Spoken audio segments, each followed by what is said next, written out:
네, 이번에 살펴보실 내용들은요, 두 가지죠. HTTP 리퀘스트, 그 다음에 수신하는 리스판스, 그런 부분입니다.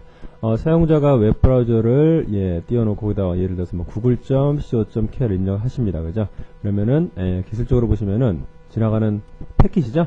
패킷 내에 헤더, 머리 부분, 그 다음에 관련된 사용자가 입력한 값들이 포함되는 바디, 몸체, 이런 것들이 함께 웹서버로 전달됩니다. 바로 이것들을 HTTP 리퀘스트라고 좀 표현합니다. 그리고 웹서버에서 그런 요청을 받는 부분 있죠. 받아서 다시 사용자한테 그 값을 보내야 되겠죠. 이것들을 리스판스. 마찬가지로 헤더에는 네가 요청한 부분들을 어떻게 처리했다, 그런 정보가 포함되고요. 그리고 바디에는 저희가 웹브라우저에서 보시는 그런 페이지를 로딩하는 그런 정보들이 포함되게 됩니다. 그럼 조금 더 상세하게 좀 살펴보도록 하겠습니다. 첫 번째, 리퀘스트죠. 리퀘스트는 지금 아까 말씀드렸듯이 크게 지금 두 가지입니다. 그죠? 머리 부분, 헤더, 그리고 바디 부분, 몸체죠. 그리고 기술적으로는요, 그 머리와 그 몸체를 구분하는 부분은요, 캐리지 리턴, 어떻게 보면 빈 공백 한 줄을 가지고 구분하게 됩니다. 그렇죠?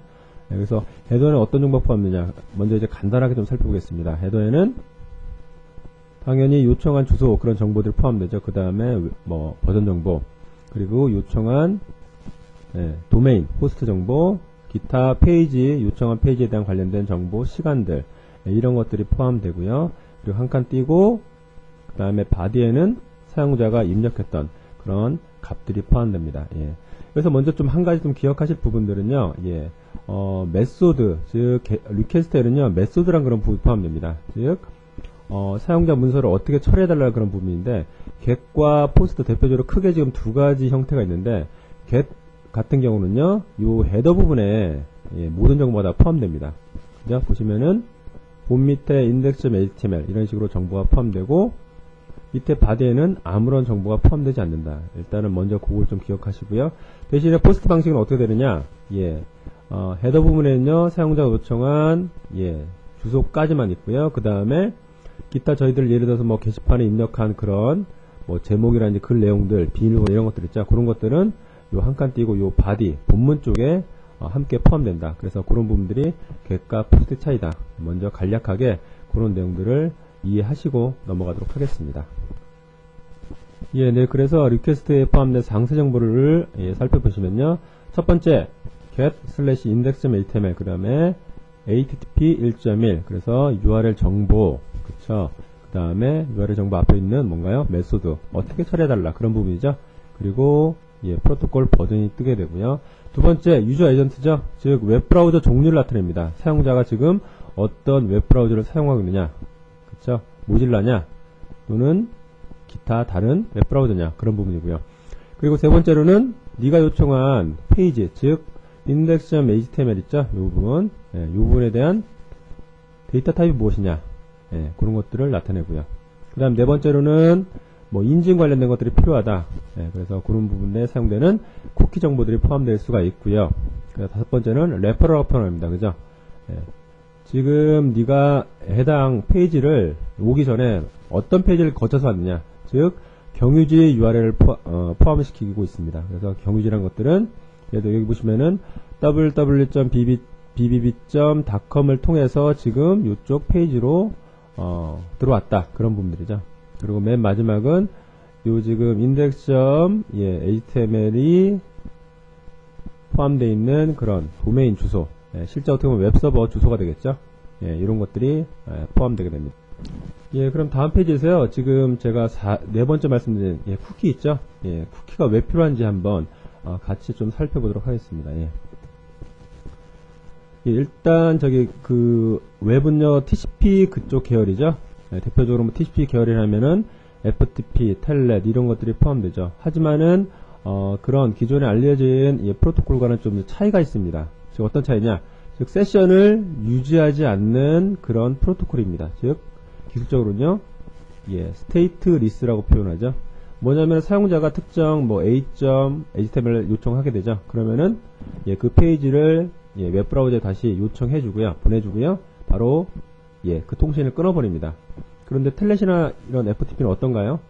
제가 강제로 그 세션을 끊는 그런 작업을 하기 전까지는요, 계속 세션을 유지하죠. 하지만 웹은 세션을 유지하는 스테이트리스 방식을 가지고 있다. 예, 어떻게 보면 단점이지만은 어떻게 보면 굉장히 큰 장점을 갖고 있죠. 예, 많은 사용자의 요청을 받아서 즉시 처리를 해줘야 되는 그런 기능들 때문에, 그쵸? 웹은 사용자 요청을 처리하고 빨리 끊어버리고, 또 다른 사용자 요청을 받아서 또 처리하고 빨리 끊어버리고, 그쵸? 그런 큰 장점을 반대 측면에서는 가지고 있습니다. 한번 살펴보도록 하겠습니다. 밑에 그림은요, 예를 들어서 웹 프로토콜만 가지고 인터넷 뱅킹 프로그램을 짰다 했을 때 한번 잠깐 보겠습니다. 그래서 예를 들어서 뭐 kbstar.com 국민은행 사이트로 접속을 했다고 좀 가정을 할게요. 그래서 처음에 아마 로그인 그런 페이지가 뜨죠. 그래서 본인이 알고 있는 뭐 아이디 패스를 입력하게 됩니다. 그리고 실제 이제 금액을 이체하기 위해서 자금이체 메뉴를 제가 클릭을 했습니다. 하지만 어떻게 되나요? 제가 아까 말씀드린 그런 이론을 바탕으로 생각하시면은 첫 페이지 요청을 하고요. 그죠? 세션이 바로 끊어져 버리죠. 그렇기 때문에 요 로그인 페이지에서 입력했던 요 아이디 패스워드 값을 그 다음 페이지에서는 기억을 못 합니다. 그래서 그 다음 페이지 할 때 다시 한번 아이디 패스워드 입력하게 됩니다. 마찬가지로 이체 확인도 마찬가지고요. 아이디 패스워드를 다시 입력해야지만 본인임을 증명하게 됩니다. 어떤가요? 상당히 불편하겠죠. 그렇죠. 그래서 프로토콜 자체만 가지고 이제 구현하게 된다. 그럼 이런 어떻게 보면 큰 단점이 발생될 수가 있습니다. 그런데 어떤가요? 실제로는 그렇지 않죠. 그래서 그런 것들을 보완하기 위해서 프로그램적으로 쿠키라는 그런 방식을 이용하게 됩니다. 이번에는요, 쿠키라는 것들을 써서 인터넷 뱅킹 프로그램을 짰다 했을 경우를 한번 보겠습니다. 마찬가지로 로그인 페이지에서 아이디 패스를 입력하게 됩니다. 그때 어떻게 되느냐? 웹서버에서 뭔가 값을 내려보내죠. 그게 바로 저희들이 일반적으로 부르는 쿠키 또는 세션이라고 부르죠. 그래서 뭐 뒤에 나오겠지만 큰 차이는요, 저장 위치에 따라 쿠키 또는 세션이라고 부릅니다. 그래서 클라이언트에 저장돼서 정보를 가지고 있는 것들을 쿠키라고 부르고요. 또는 웹서버에 저장해서 사용자가 페이지를 요청할 때마다 비교하는 것들을 세션이라고 보통 일반적으로 표현하죠. 그래서 일단은 그 정보를 갖고 있게 되겠죠. 로그인을 성공적으로 마친 그런 사용자들은요. 그죠? 그래서 자금이체 페이지로 이동을 하게 됩니다. 어떤가요? 다시 입력하시지 않죠. 제가 갖고 있는 값을 계속 이용하기 때문에 사용자가 누구인지를 웹서버는 판단하게 됩니다. 그렇죠? 이체 확인도 마찬가지죠. 이런 식으로 해서 모든 업무를 계속 세션을 유지시키는, 그쵸? 그래서 프로토콜 자체만 가지고는 안 되기 때문에 이런 쿠키를 가지고 처리를 한다. 그죠? 그래서, 여기서 기억하실 부분들은 웹 프로토콜은 스테이트리스, 세션을 유지하지 않는 그런 프로토콜이다. 그거를 기억을 하시면 될 것 같습니다. 이제 조금 더, 깊이 한번 들어가 보도록 하겠습니다. 아까 제가 리퀘스트 그 머리 부분, 헤더 부분에는 사용자가 요청한 그런 페이지 정보, 그리고 그 앞에는 메소드라고 해서 어떻게 데이터를 처리해달라 그런 부분들이 포함되고 말씀드렸죠. 그래서 첫 번째 한번 get 메소드에 대해서 한번 배워보도록 하겠습니다. get 메소드는요, 일반적으로 2083 바이트 정도 길이 데이터만을 처리하기 때문에요. 예를 들어서 게시판처럼 많은 걸 처리하지 못합니다. 그래서 일반적인 간단한 정도를 요청할 때 뭐 그림 파일이라든지 단순한 페이지 같은 거를 넘길 때 get 메소드를 사용합니다. 형태는 이렇게 생겼습니다. 보시면은 get request URI 그 다음에 물음표 들어가고요. 그 다음에 보통 이제 입력된 값 이런 것도 이제 query string이라고 부르죠. 이렇게 들어가고요. 그 다음에 그 밑에는 뭐 머리 부분, 즉 헤더 부분에 포함되는 포스트 정보 또는 IP가 포함되게 되겠죠. 그래서 실제 그런 것들을 보시면 이렇게 생겼죠. 예를 들어서 뭐 www.eventstar.co.kr에 웹페이지에 빅룩 _a.html을 요청했다. 그죠? 그래서 이런 정보들은 헤더, 바디가 있는데 이런 것들은 헤더와 포함된다. 그죠? 그래서 요 지금 URI 정보가 헤더에 포함되는 그런 부분이고요. 또 한 가지로는 URI 플러스 쿼리 스트링을 가지는 그런 구조도 있습니다. 어떤 것들? 잠깐 보시면은 예를 들어서 뭐 wizboard.php라는 그런 페이지를 요청하고요. 그 다음에 물음표하고 쿼리 스트링이 따라 들어가는 그런 부분들이죠. 이것도 마찬가지로 헤더에만 포함되고요. 바디에 들어가는 형태는 아니다. 그래서 get 메소드는 일단 길이 제한이기 때문에 간단한 데이터만을 처리하고요. 그 다음에 일반적으로 저희가 웹브라우저 주소창에 보이는 그런 값들은 그냥 get으로 좀 이해를 하시고, 바디에는 값이 들어가지 않는다.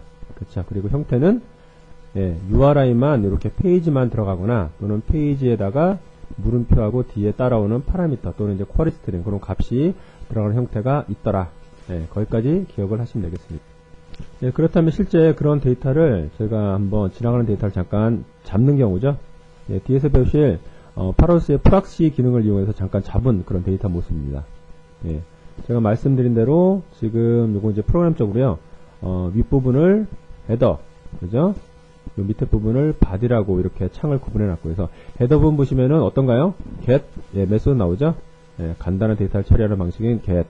그리고 wizboard.php, 그죠? URI, 페이지 플러스 쿼리 스트링, 파라미터가 포함되는 그런 형태로 요청했네요. 그쵸? 어떤가요? body에는, 아까 말씀드린 대로 아무런 데이터가 없다. 그런 부분들이죠. 두 번째 이번에는 get 말고 길이 제한 없이 많은 데이터 입력을 처리해 줄 수 있는 특히 뭐 게시판, 글처리 이런 것들 있죠. 그때 사용되는 포스트 메소드에 대해서 한번 보도록 하겠습니다. 형태는 그 헤더 부분에는요 페이지 정보만 포함됩니다. 리퀘스트 URI가 포함되고요. 그리고 기타 그 머리 부분, 헤더 부분만 아니라 바디가 포함되기 때문에 바디의 사이즈가 어떻게 되냐면서 컨텐트 랭스 이런 것들이 포함되게 됩니다. 그죠? 그리고 바디 부분에는 사용자가 입력했던 뭐 게시판, 글 제목, 글 내용들이 포함되는 뭐 쿼리 스트링 데이터가 요 바디에 포함되게 됩니다. 그 형태는 크게 지금 마찬가지로 두 가지네요. URI만 나가거나 그죠? 또는 쿼리 스트링 나가는 그런 경우인데 밑에 것들 보시면은 예를 들어서 이거 이제 게시판에 특정 값을 입력한 경우에 어떤 페이지 정보입니다. 그래서 보시면은 wizboard.php 즉 URI 그렇죠? 그리고 뒤에 따라오는 파라미터는 어디에 포함된다고 말씀드렸나요? 요 헤더에 들어가지 않습니다. 그죠? 포스트는 요 바디 부분에 파라미터 쿼리가 포함되게 됩니다. 다음 페이지 잠깐 보면서 실제적으로 한번 이해도를 좀 높여보도록 하겠습니다. 보시면은 이것도 마찬가지로 파로스 프락시 기능을 이용해서 잠깐 잡은 경우입니다. 그죠? 지금 어떤 페이지 정보냐면요. 게시판 글 쓰기 위해서 사용자 인증을 받는 그런 부분인데 잠깐 보시면은 어떤가요? 메소드는 포스트죠? 포스트고 wizboard admin underbar log.check.php 잘은 모르겠지만 특정 뭐 체크하는 그런 페이지 같네요. 그죠? 페이지를 요청했고 그 다음에 거기에 따라오는 여러가지 쿼리 스트링 물음표 다음에 따라오는 그런 값들 있죠. 이런 것들은 어디 들어간다고요? 포스트이기 때문에 그 머리와 바디를 구분하는 빈 공백 한 칸 띄고 그 밑에 즉 바디 부분에 포함된 거 말씀드렸죠. 그래서 바디 보시면은 뭐 BID 값에는 뉴스가 들어가고 모두에는 뭐 멤버 로그인 그리고 뭐 멤버 패스 이런 정보들이 쭉 들어가게 됩니다. 그래서 아까와 좀 비교해서 말씀드리면 get과 포스트의 큰 차이는 헤더에 모든 정보가 들어가느냐 대신에 포스트는 헤더에는 페이지 정보만 들어가고요. 그 다음에 바디에 페이지에 따라오는 파라미터가 포함된다. 그런 차이가 있다. 그쵸? 이해되셨죠? 네. 이번에는요, 리퀘스트를 배우셨으니까 리스판스, 응답을, 수신, 그런 형태를 좀 보도록 하겠습니다. 리스판스에 포함되는 정보에는요, 일단은 헤더 부분, 즉 머리 부분에는요, 네가 요청한 페이지를 어떻게 처리했다. 그래서 응답 코드라는 중요한 그런 값이 들어갑니다. 그건 뒤에 좀 나오고요. 그쵸? 그 다음에 뭐 서버 배너 정보, 그래서 지금 네가 페이지를 요청해서 처리한 그런 웹서버의 뭐 종류라든지 버전 정보가 포함됩니다. 그리고 요청한 페이지에 대한 컨텐트 타입, 뭐 일반적으로 마임 타입이라고 좀 부르고요. 그리고 한 칸 띄고 밑에 바디를 사이즈를 나타내는 뭐 컨텐트 랭스, 그런 값이 포함됩니다. 그리고 말씀드린 대로 헤더와 바디는 기술적으로 빈 공백 한 줄이 발생되더라. 그쵸? 그리고 한 줄 띄고 실제 저희들 눈에 보이는 웹브라우저 페이지에 로깅되는 그런 HTML 태그라든지 뭐 자바스크립트 기타 정보들이 요 5번 항목에 쭉 포함되겠죠. 그래서 HTTP 헤더에는요 1, 2, 3, 4번이 포함되고요. 그 다음에 HTTP 바디에는 5번 이런 HTML을 구성하는 페이지 정보들이 포함된다. 이렇게 기억을 하시면 됩니다. 그럼 다음 페이지에서는요, 제가 첫 번째 말씀드린 요 응답 코드 있죠? 응답 코드에 대한 관련된 정보를 좀 배우도록 하겠습니다. 상당히 좀 중요하죠. 나중에 뭐 로그 분석 쪽에 나오겠지만은 사용자가 로그 분석을 할 때 어떤 공격 패턴뿐만 아니라 응답 코드도 같이 항상 보셔야 됩니다. 그래서 응답 코드에 따라서 뭐 없는 페이지를 요청했느냐, 즉 공격자 입장에서 실패인 경우죠. 또는 공격 성공 가능성이 높느냐, 또는 공격 초기냐, 이런 식으로 분석할 수 있는 그런 중요한 정보이기 때문에 응답 코드에 대해서도 나름대로 기억을 좀 하셔야 됩니다. 그죠? 응답 코드 내용 한번 보도록 하겠습니다. 보시면은 예를 들어 사용자가요 get/index.html을 요청했습니다. 그럼 어떻게 될까요? 네가 요청한 페이지를 내가 어떻게 처리하겠다 하면서 웹서버에서 뭔가 값을 보내죠. 이게 바로 응답 코드입니다. 대표적으로 200번 네가 요청한 페이지를 정상적으로 성공했다. 그런 부분들이죠.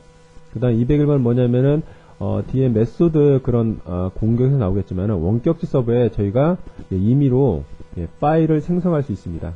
생성을 요청했을 때 정상적으로 생성됐다. 그럴 때가 바로 201번이고요. 그 다음에 302번 페이지 이동이죠. 이런 경우는 뭐냐, 예를 들어서 뭐 www.naver 있죠. 네이버닷컴에서 로gin을 즉 계정과 패스워드를 입력했습니다. 근데 어떻게 되나요? 사실 네이버 같은데 포털 사이트는 사용자가 워낙 많기 때문에 웹서버를 분리해놨습니다. 즉 그림 파일을 저장하는 웹서버, 그 다음에 사용자 인증을 처리하는 웹서버, 그쵸? 그래서 저희가 처음에는 www.naver.com을 입력했지만은 각 용도에 따라서 그 서버 사용자 요청이 분리되게 되겠죠. 그래서 잠시 네가 요청한 것들을 다른 서버에 처리해준다. 그러면서 페이지 이동을 하겠다 하면서 저희한테 뿌려주는 것들이 바로 302번. 이렇게 뜨는 것들이고요. 그 304번은 뭐냐? 보통 저희가 웹사이트 서핑하다 보면은 그림 파일 같은 것들 있죠. 그림 파일 같은 것들은 저희 PC 어디 공간에 저장되게 됩니다. 어느 일정 기간 동안에. 그렇죠? 그래서 이런 것들은 웹서버에 그림 파일 같은 것들은 다시 요청하지 않고요.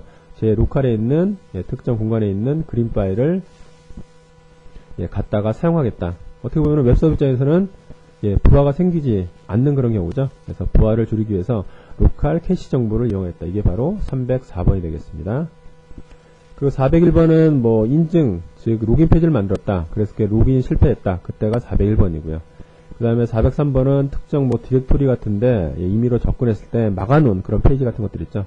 이때가 바로 접근 금지, 디렉토리 금지, 403번이 뜨고요. 그 다음에 실수로 사용자가 잘못된 페이지를 입력했다. 즉 페이지가 없는 것들이죠. 이런 것들이 바로 404번이고요. 그리고 마지막 500번은 뭔가 제가 요청했을 경우 뭐 이쪽 웹서버에 있는 문제가 생겨서 뭐 DB 커넥션이 제대로 안 됐다, 또는 데이터 로딩이 제대로 안 됐다 하면서 웹서버에 뭐가 문제가 생겼더라 하면서 500번 관련된 정보를 띄워주게 됩니다. 그렇죠? 이와 같이요.